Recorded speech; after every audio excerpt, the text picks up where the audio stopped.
There are thousands of reports of strange lights in the skies, even of close contact with apparent vehicles from other parts of the galaxy. Regardless, there are many claims of such instances where alien vehicles, technology, and even dead extraterrestrials have ended up in the possession of a select few at the very top reaches of world governments. Here are 5 unexplainable reports of recovered Ufos. On the evening of May 21st of 1953, around 13 kilometers to the northeast of Kingman Airport in Arizona, an unidentified craft allegedly crashed to Earth. The military quickly sealed off the area and recovered the debris, moving the wreckage to one of 2 military bases, either the infamous Area 51 in Nevada or Wright-Patterson Air Force Base in Ohio.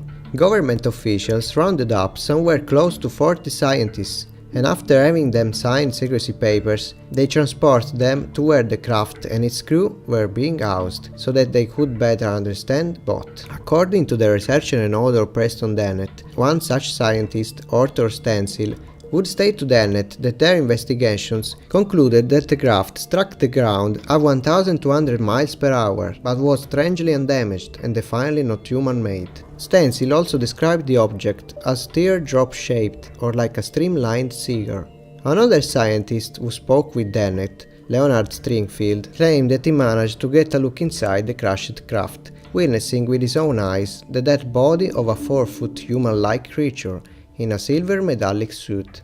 According to reports made by Quest International in the early 90s, an unknown craft entered the South African airspace on May 7, 1989 and was intercepted by Mirage fighter jets, crashing in the Kalahari Desert near the border with Botswana. The South African military quickly retrieved the craft, noting how their electrical equipment faltered as they did so. Once the UFO was recovered, the area of the crash was covered over with fresh sand and dirt to hide any disturbance. According to leaked papers, 2 crew members were discovered inside the shiny silver and smooth craft. Both of these extraterrestrials were still alive according to the reports. Each wore a tight one-piece suit and had heads much larger and out of proportions to their otherwise thin bodies. Each being was around 4 to 5 feet tall.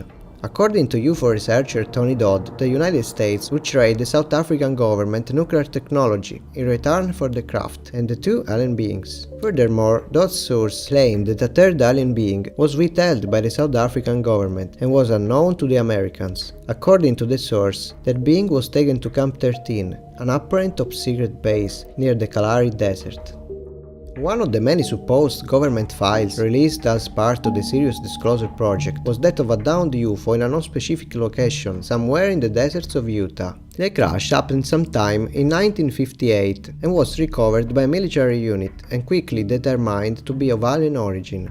That is quite an assertion given that according to the files, no alien bodies were found. How did the military determine it was an alien craft if no extraterrestrial bodies were discovered? Did they have previous experience with such things? Regarding the craft, it was claimed in the files that it was a technological marvel and had been analyzed by the best aerospace scientists available, but understanding the alien object was still a goal to be realized. They did, however, obtain a large volume of technological data from the specific recovery. What the data might be or how it might have been used is of course anybody's guess.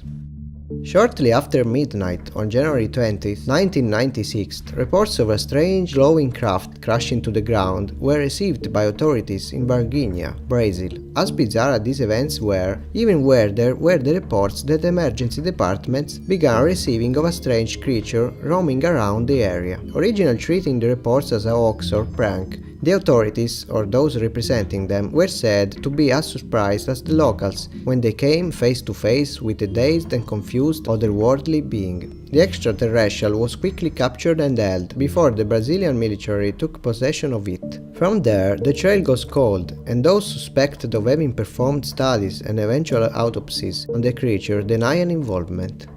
Many UFO sightings occurred in the Cold War days. However, given the fact that the Soviet regime most often told their citizens that such sightings were the work of the evil United States, much disinformation ensued, so it's better to take these reports with an extra pinch of salt. That being said, an incident that is claimed to have happened on September 16, 1989 is too intriguing for most UFO enthusiasts to ignore. On this evening, not only did an otherworldly craft fall to Earth, but a full full-on alien battle ensued beforehand. Over the port of Zaostrovka on the river Kama, several silver disk UFOs attacked a different darker colored craft, firing beams of light at it, forcing it to crash in a military training ground. Dozens of people saw the battle, and all electricity in the area ceased to work. The crashed UFO was guarded in the swampland it had fallen into until late November, when the cold weather froze the swamps and allowed Soviet troops to investigate further.